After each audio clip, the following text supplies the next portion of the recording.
Une trentaine des entreprises minières du Haut-Katanga réclament auprès de l'État congolais un allègement de leurs taxes suite aux répercussions du confinement sur l'économie de la province, en grande partie reposée sur les minerais, notamment le cuivre et le cobalt. Selon les révélations faites par les experts, pendant cette période, les entreprises minières perdent près de 40% de leurs profits, surtout celles exploitant le cuivre, dont les taux de teneur varient entre 1 et 3%.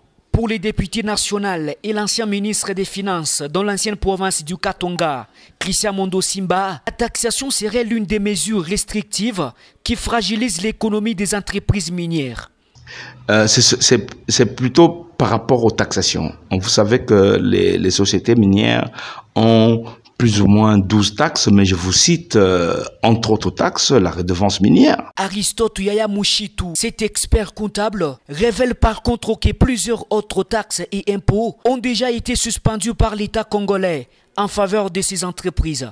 La politique d'un pays d'une façon chiffrée, c'est le budget. Le budget vient des taxes et des impôts, ce qui constitue les recettes, qui permet le moyen de la politique de notre pays. Il n'y a pas de taxes liées à l'importation, tout comme les impôts, les redevances liées à l'importation. Il n'y a pas de TVA par rapport aux produits de première nécessité. Les opérateurs économiques, ils ne paient que l'IBP avant le 30 avril de chaque année.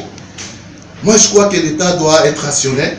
Il ne doit pas tout céder aux opérateurs économiques. Il faut noter qu'il y a peu, l'État congolais interdisait aux entreprises de revoir à la baisse le nombre de travailleurs dans le souci d'éviter le chômage pendant cette période de coronavirus. L'opinion s'interroge. Comment alors ces entreprises minières respecteront cette mesure alors que celles-ci font face à une baisse des productions et au paiement des différentes taxes?